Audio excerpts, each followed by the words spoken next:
Hello, everybody. I hope you all had a wonderful Thanksgiving. I'm actually pre-recording this.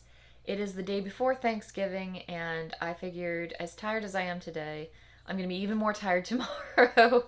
I spent this entire day prepping for Thanksgiving. I have been in the kitchen most of today, cooking just everything under the sun. I made some pumpkin pies. I made like mashed potatoes, stuffing, sweet potatoes. I made a giant pot of broth to brine the turkey in overnight. I made so much stuff. It was really fun. It was extremely Norman Rockwell. It felt so wholesome, and it was really a lot of fun. And now I'm tired. I had a lot of fun, and now I'm tired. I'm ready to go to bed and just sleep like a rock, and it's gonna be awesome.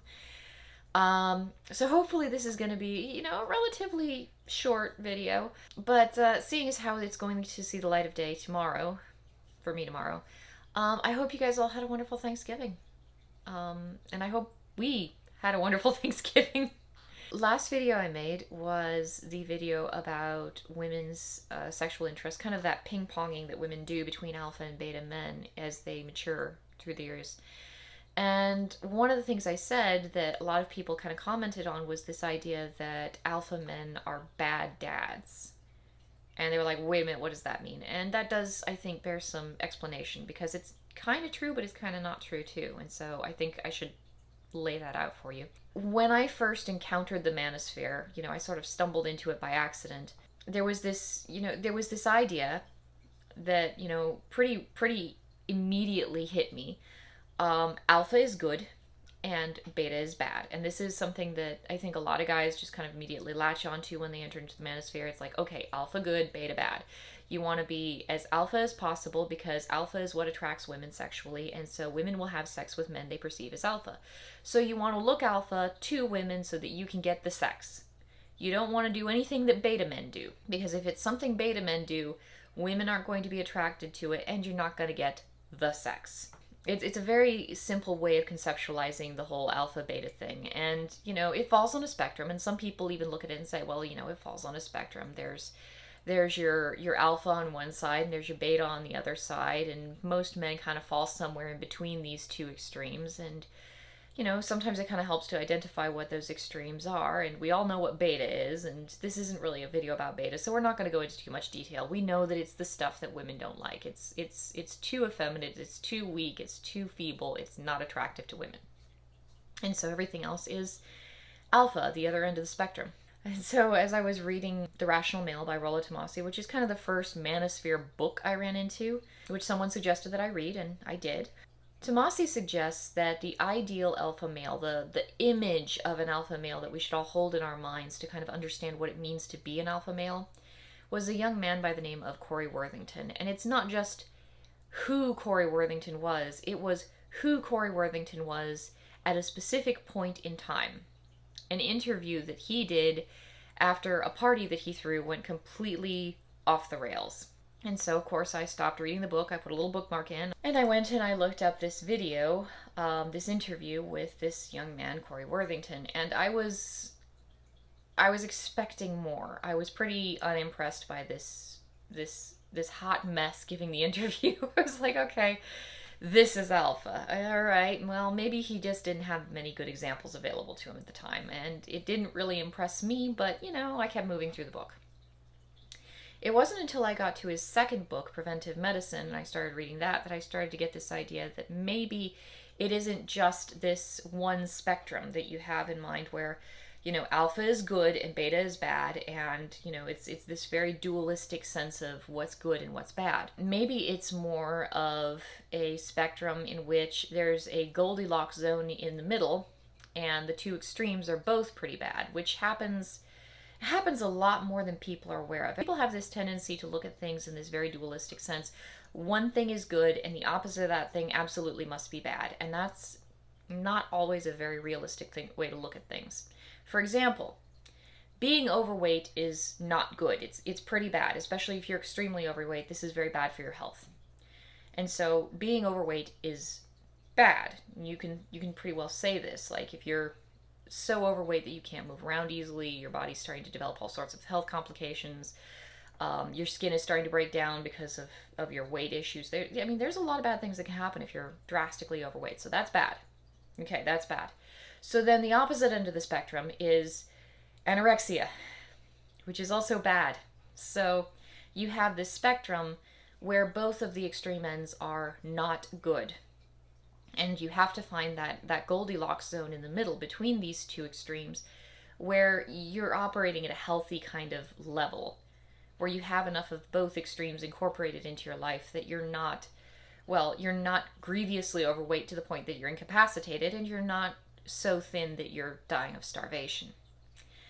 So I tried to think about what the Goldilocks zone in the alpha beta spectrum would look like. And that kind of made sense. If you try to look at alpha beta as a spectrum, and each of the far extremes of that spectrum are bad, you kind of get a picture where beta, of course, is super weak, super wimpy.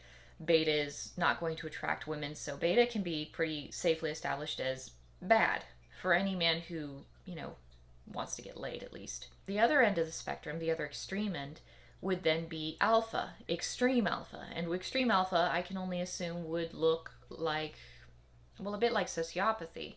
If you're looking at both ends of the spectrum, both extreme ends, as being a bad thing. And that kind of does make sense. If you read a book like Mystery Method, and he's advising men to lie to women, deceive women, trick women, bully women, and break down their egos by negging them until they just give in, well, that's kind of sociopathic. You're just using people that you've just met and manipulating them as much as you can, remorselessly, until you can get what you want out of them, and then you've gotten what you want. You're ready to leave now.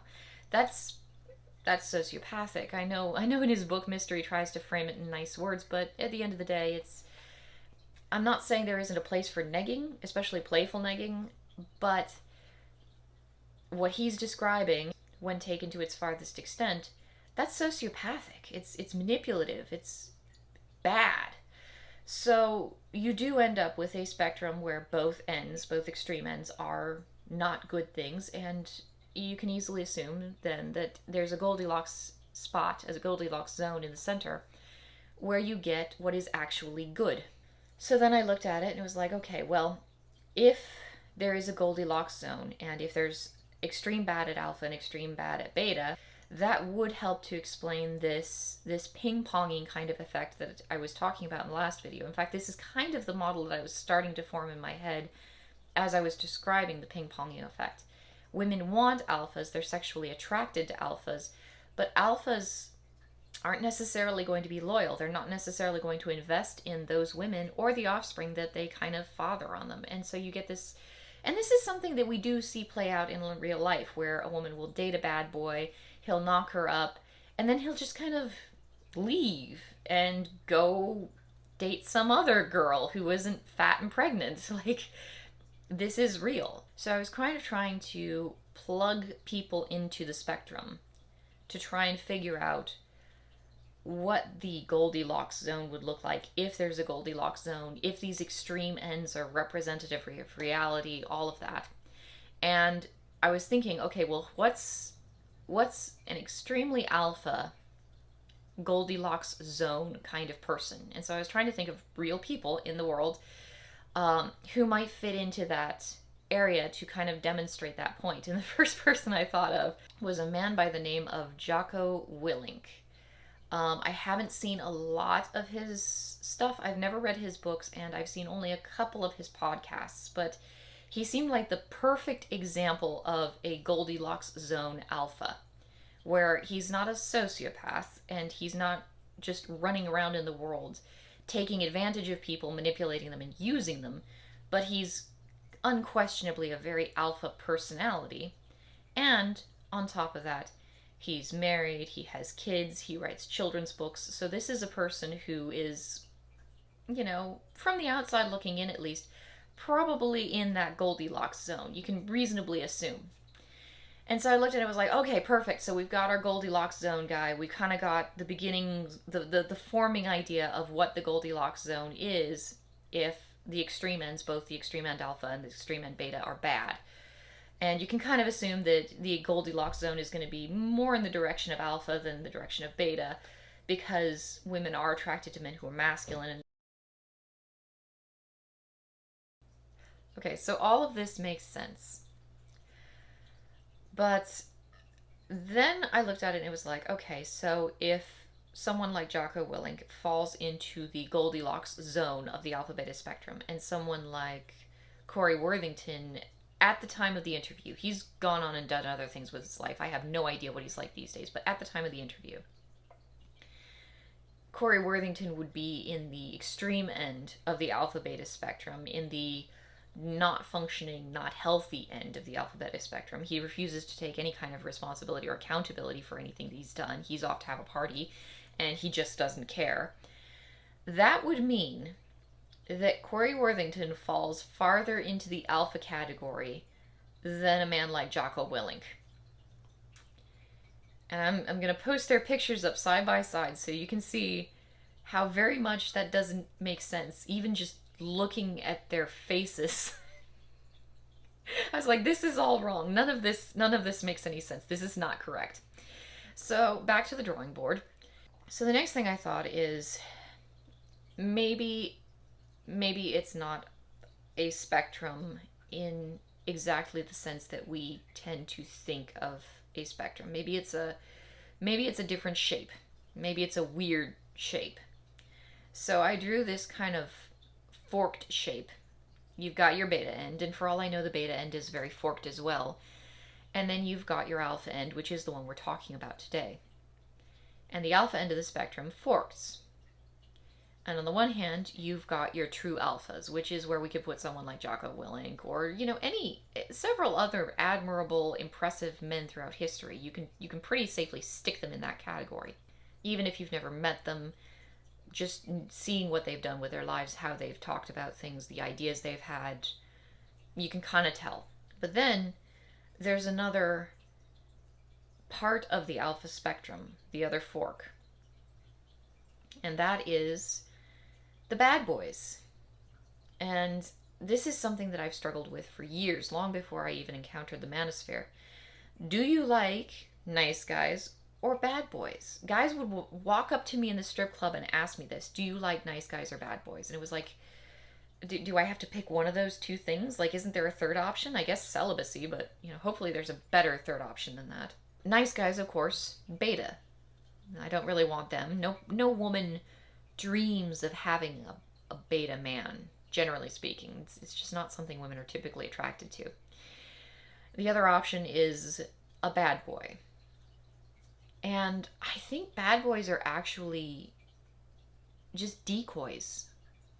Like, in a lot of cases, in many cases, they're decoys. They're putting on the display of alphaness, and they're attracting women because they're putting on the display. But they're not really what women are after. They're not really what women want. No young girl goes to bed at night dreaming of a man who is going to spend all of her money on booze and wreck the car because he got drunk and leave her penniless with, X number of kids that she has to take care of all on her own while he's cheating with some younger girl. No young woman has that dream in her mind of as she's aging and getting less and less pretty and attractive, he's off porking other women and screwing her out of money again and again and creating just mountains of stress in her life.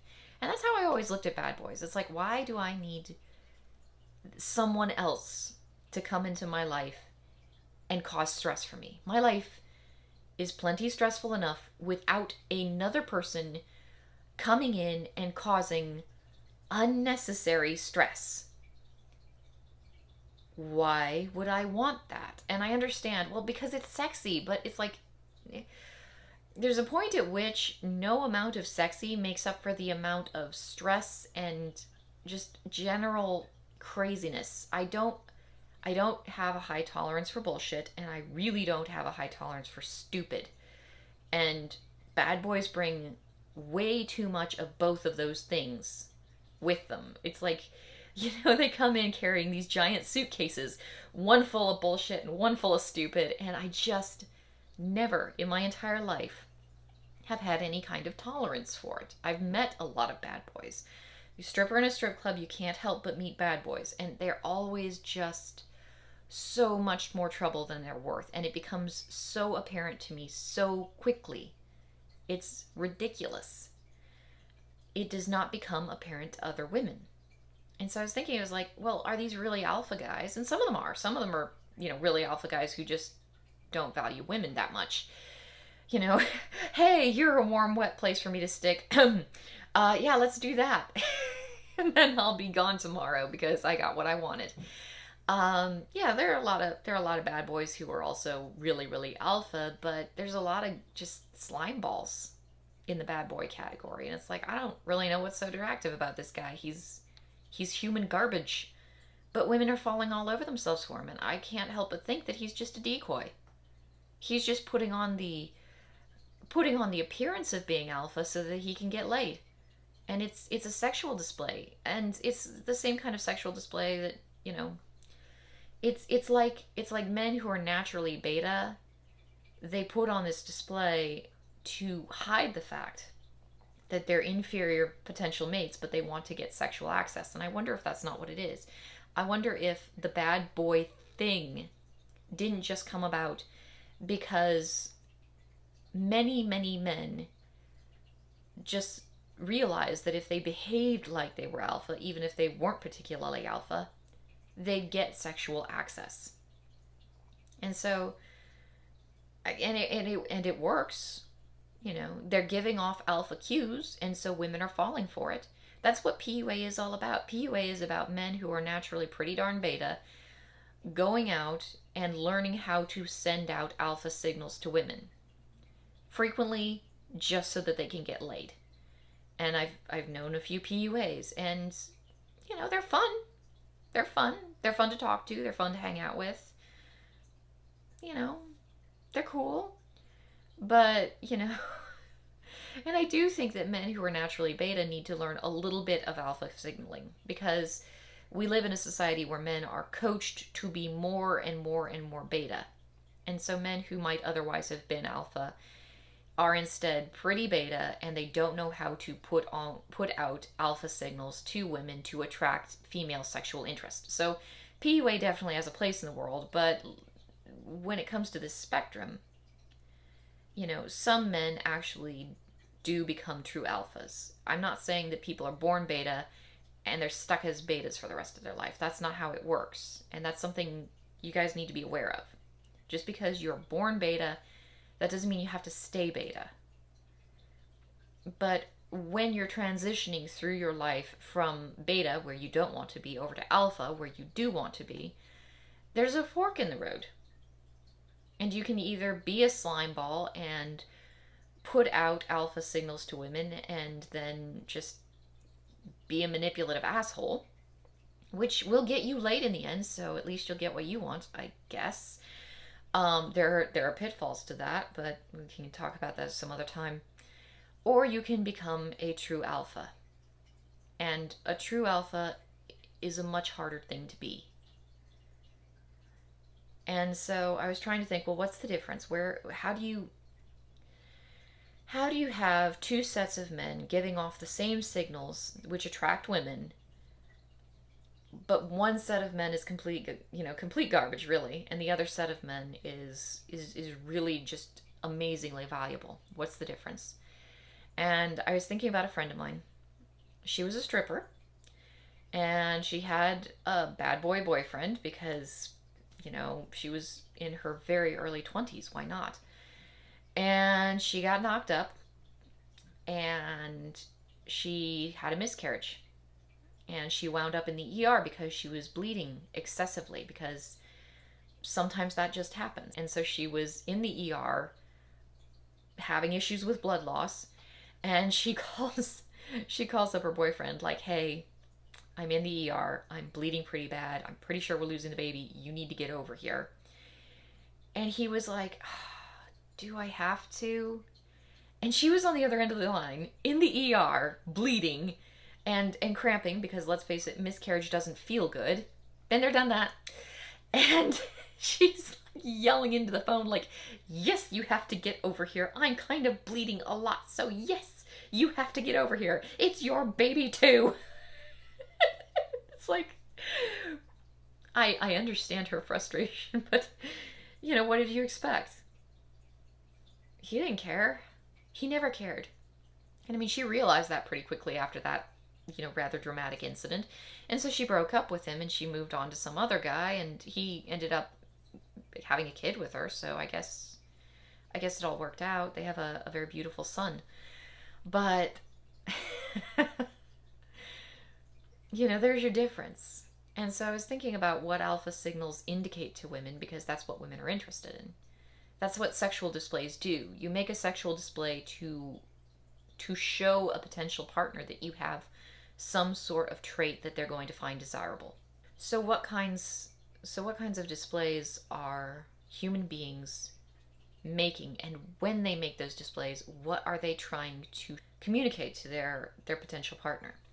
And I look at alpha behavior and alpha displays, and alpha has never been particularly clearly defined, and so there's a lot that goes into it, and I'm definitely not going to be able to cover it all in one video. But alpha displays of confidence and self-assuredness and toughness,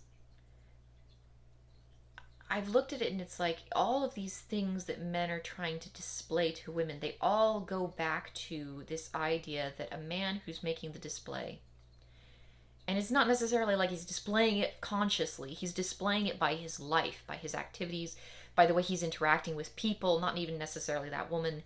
Everything a man does is in some minor level, a sexual display to the people around him. The way he sits, his posture, his clothing, everything. So what exactly is he trying to communicate? And I think one of the big things that men, when they are making sexual displays to women, are trying to communicate is that they are capable of handling themselves when the crap hits the fan. That is a very valuable thing to be able to do. And that's very important to women, because women look at it and it's like the world is, I mean, we don't look at it so much these days because, I mean, these days we live in paradise compared to the world of our ancestors. But there was a long time where it was like, okay, this world is dangerous.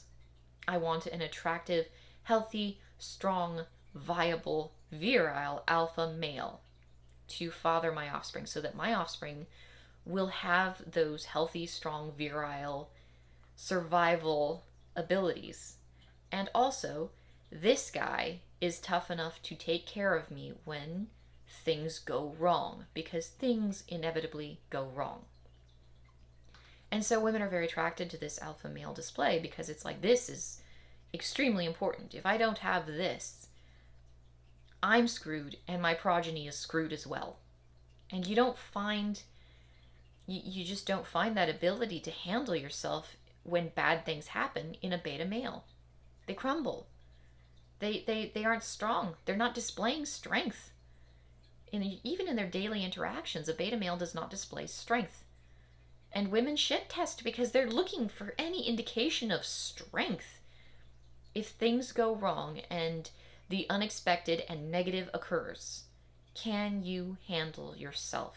Are you going to be able to maintain control of your situation? Frame control. This is another sexual display. Indicates the same thing. That's not the only thing that men indicate with sexual displays, but I think this is a big one when you're looking at the difference between true alphas and bad boys. And so, a woman looks at a man and he displays all these traits, self-assuredness, confidence, toughness, aggressiveness, and it's like, okay, things go wrong. He knows what to do, and he can take care of me too, because I might not necessarily be equipped to take care of myself. And having been pregnant, like very, very pregnant, or having freshly given birth to a new baby, there are days when a woman is not in any way equipped to take care of herself. I can guarantee it. I've been there. I've done that. I know. So we all quietly, maybe not consciously, want somebody who's big and strong and tough and manly, who can take care of us when the crap hits the fan. True alphas will do that. You get your hands on a true alpha male, a really strong guy who's tough. And going back to that picture of Jocko Willink, like that guy, he's not going to be caught off guard. I mean, you can assume this by looking at him. For all I know, he can, but I don't know this particular individual too well. But you can assume that this is a guy who is not going to be caught off guard. And if he is caught off guard, he's going to right himself pretty quickly and he's going to know how to handle the situation. You look at a bad boy, and yeah, he might not get caught off guard too easily, but he's not going to stick around and take care of a woman. Like, why would he waste his time? He's going to bail. He's going to leave her. He's going to go somewhere where things are easier, and he's not going to look back. And that's your difference. Bad boys are just decoys. They're putting out all those alpha signals like, hey, I can take care of myself. The quiet assumption is, yeah, I'll take care of you too. But they won't. Which is perhaps why I've never been particularly interested in them. And that's another thing. I think of them as decoys because a lot of women fall for that. They fall for bad boy posturing and bad boy alpha displays. And I think the reason so many women do is because they've never seen true alphas in their life growing up. They haven't had true alpha men who are very strong and very masculine and manly in their lives, in their formative years, demonstrating the kind of solidity that an alpha male can have. If you don't have that example pre-existing inside your own head, how are you supposed to identify any kind of a difference between this alpha guy over here and that alpha guy over there and that alpha guy over there? Like, they're all bad boys. I could show you guys a picture of my husband. I won't, but I could. You can look at him and it's like, well, he's sitting in a bar, he's smoking a cigarette, he looks, oh my god, he looks dreamy, but it's like, okay, is that an alpha guy? Like a true alpha, or is that a bad boy? You can't tell looking at a picture of him. Tinder is worthless. Like, you look at pictures of people, what are you supposed to be able to tell from a picture? You can identify pretty readily if they're alpha and attractive and sexy, or if they're just really physically, at least, not attractive. But you can't tell their personality. You can't tell whether they have frame control or not. You can't tell from looking at a picture whether they're witty, clever, funny, attractive, mentally attractive. You can't tell any of that. That's all a mystery.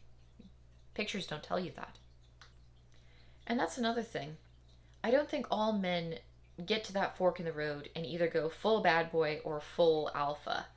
I think men, especially in their formative years as they're growing up and developing and figuring out how to be alpha, because that's something you grow into as you reach adulthood. Like, even natural alphas, I think they have some time where they're just developing and growing. And I mean, the teenage years, you got your hormones, you got your transition into adulthood. Like, there's going to be some tumultuousness there.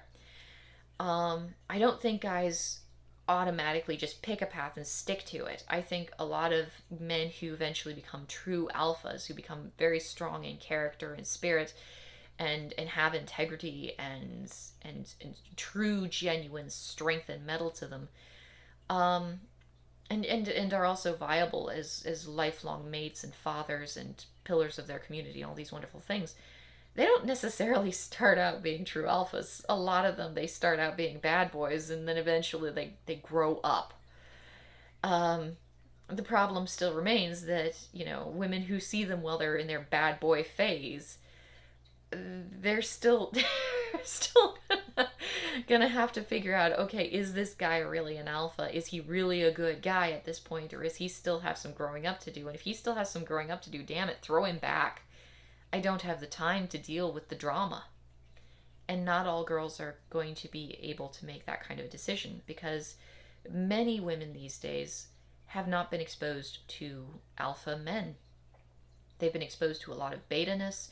Maybe their dads are beta, nice guys. That's one of the ideas in No More Mr. Nice Guy by Dr. Robert Glover, this idea that a generation of nice guys raised another generation of nice guys who all went out and raised yet another generation, and as the generations go down, it grows, the problem grows, because the kids who are raised by nice guys pick out more nice guys and have more kids with nice guys, or themselves teach their kids to be nice guys. It's a horrible system. And so it's like a spreading, I would almost say it's a spreading disease to humanity, which sounds bad, but I'm not saying that men are just inherently beta. Oh, well, you're a failed genetic line. Let's just chop you off. That's not what I'm saying. I'm saying that you've been taught to behave in a way that is not healthy, not masculine, and not attractive to potential mates. And so you have to work around that because you've been put in an automatic disadvantage. You've been mistrained and misled. So in this journey to becoming alpha, um, you're probably going to have that fork in the road, and the difference. I think the real difference for many, many people, most people, if not all people, who become alpha as they become alpha, the only difference between the bad boy and the true alpha is what that individual man decides he wants to do and be. And you become one of those two things through your actions.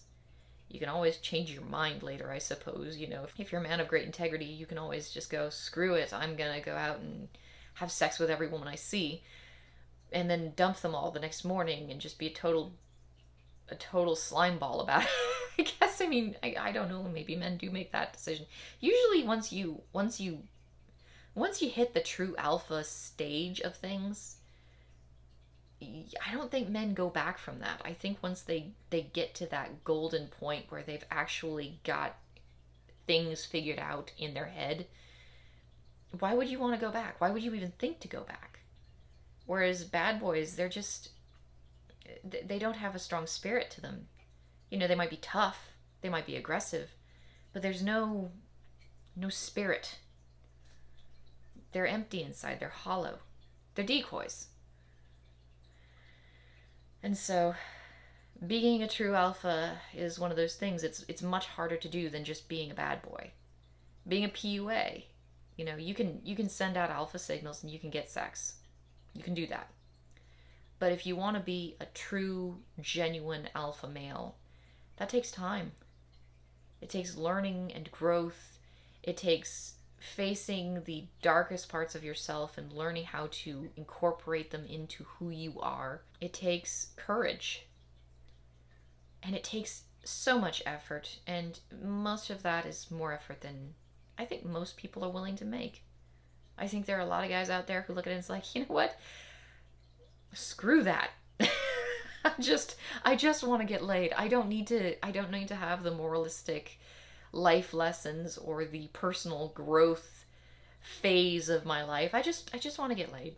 I want to go out on Friday night and I want to have sex. And so I think a lot of guys do that because it's easier. And people want an easy answer to their questions, and they want an easy solution to their problems. Anyway, this is by no means a comprehensive look into what it means to be alpha. I just kind of wanted to, dip my toe in the water, talk about it a little bit, and maybe get some feedback from you guys. What do you think? Does this make sense to you, or does it seem kind of like I missed the boat? Anyway, once again, I hope you guys had a wonderful Thanksgiving, and I'll talk to y'all later. Except then I took Corey Worthington.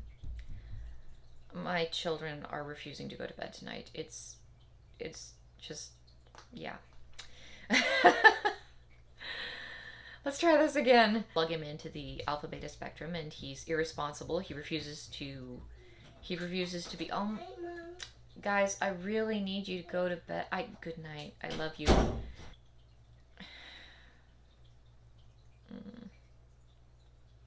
I think they're excited about Thanksgiving.